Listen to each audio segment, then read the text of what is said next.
முடியும். இதோ உங்களுக்கு தேவையான பகோடாவை இப்பவே தயார் பண்ண ஆரம்பிச்சிடுறேன். ரொம்ப நல்லது சோனா.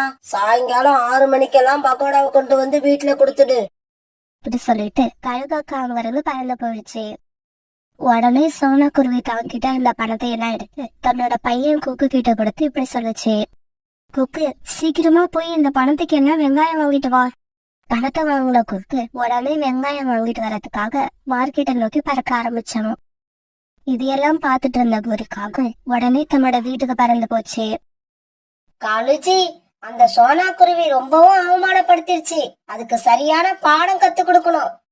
கோரி, சோனா குருவி கிட்ட இருந்து பகோடா தான் வாங்கிக்கிட்டு வந்துட்டியே, அப்புறம் ஏன் இன்னும் அது மேல கோபமா இருக்க? 100 ரூபாய்க்கு பகோடா கேட்டா எனக்கு 50 ரூபாய்க்கு கொடுத்தா அது எனக்கு அவமானம் இல்லையா? ஆமா ஆமா, அவமானம் தான். இது பெரிய அவமானம். இங்க பாருங்க காலுஜி, இன்னைக்கு கழுகக்கா வீட்டுல பெரிய ஃபங்க்ஷன் நடக்க போகுது. அதுக்கு சோனா குருவி தான் பகோடா சப்ளை பண்ணுது. அந்த கழுகக்கா வீட்டுக்கு போற பகோடாவுல நாம எப்படியாவது தண்ணிய ஊத்திடணும். கழுகக்கா வீட்டுல விருந்து சாப்பிடுற பறவைகள் எல்லாம் பகோடா மொறுமொறுன்னு இல்லாட்டி கழுகக்கா கிட்ட கம்ப்ளைண்ட் பண்ணுவாங்க. உடனே கழுகக்கா தன்னோட கோபத்தை எல்லாம் சோனா குருவி மேல காட்டும். எப்படி என்னோட ஐடியா?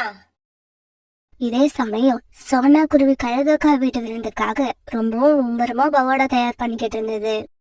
கொக்கு, நீ போய் வீட்டுல அம்மா சமைச்சு வச்சிருக்க சாப்பாடு எடுத்துட்டு வந்துரு. இன்னைக்கு நம்ம வீட்டுக்கு போக முடியாது. சோனா குருவி இப்படி சொன்ன உடனே குக்கு சாப்பாடு எடுக்கிறதுக்காக வீட்டுக்கு பறந்து போனான். குக்கு போய் கொஞ்ச நேரம் கழிச்சு சோனா குருவியோட கடையில ரீஃபண்ட் ஆயில் தீர்ந்து போயிடுச்சு. ஐயோ, என்ன தீர்ந்து போயிடுச்சு, இப்ப என்ன பண்றது? குக்கு வர்றதுக்கு எப்படி இருந்தாலும் நேரம் ஆகும், நாமளே கடைக்கு போய் வாங்கிட்டு வந்துருவோம். இப்படி நினைச்ச சோனா குருவி எண்ணெய் வாங்குறதுக்காக மல்லிகை கடையை நோக்கி பறந்து போச்சு. இந்த சமயத்துல சந்தர்ப்பத்தை எதிர்பார்த்து மரத்துக்கு பின்னால மறைஞ்சு நின்றுகிட்டு இருந்த காங்கள் 2 பேரும் சோனா குருவி தயார் பண்ணி வச்சிருந்த 2 கூட பகோடாவில தண்ணியை கொண்டு வந்து ஊத்திட்டாங்க. இப்படி தண்ணிய ஊத்தின காங்கள் 2 பேரும் சோனா குருவி வர்றதுக்குள்ள அவசர அவசரமா அந்த இடத்த விட்டு பறந்து போனாங்க. ரீஃபண்ட் ஆயில் வாங்கிட்டு தன்னோட கடைக்கு திரும்பி வந்த சோனா குருவி பகோடா வச்சிருந்த கூடையில யாரோ தண்ணி ஊத்தி இருக்கத பார்த்துட்டு மனசுடைஞ்சு போயிடுச்சு. இது யார் செஞ்ச வேலைன்னு தெரியல, நான் தயார் பண்ணி வச்சிருந்த பகோடாவில யாரோ தண்ணிய ஊத்திட்டாங்க. இப்ப நான் கழுகாக்காவுக்கு என்ன பதில் சொல்லுவேன்?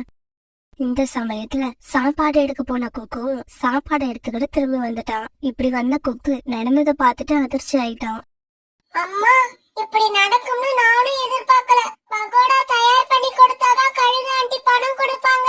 இப்ப நமக்கு வர வேண்டிய பணம் போயிடுச்சு. கொக்கு, பணம் போனா பரவாயில்ல, எப்படியாவது நம்ம சம்பாதிச்சுக்கணும். சொன்ன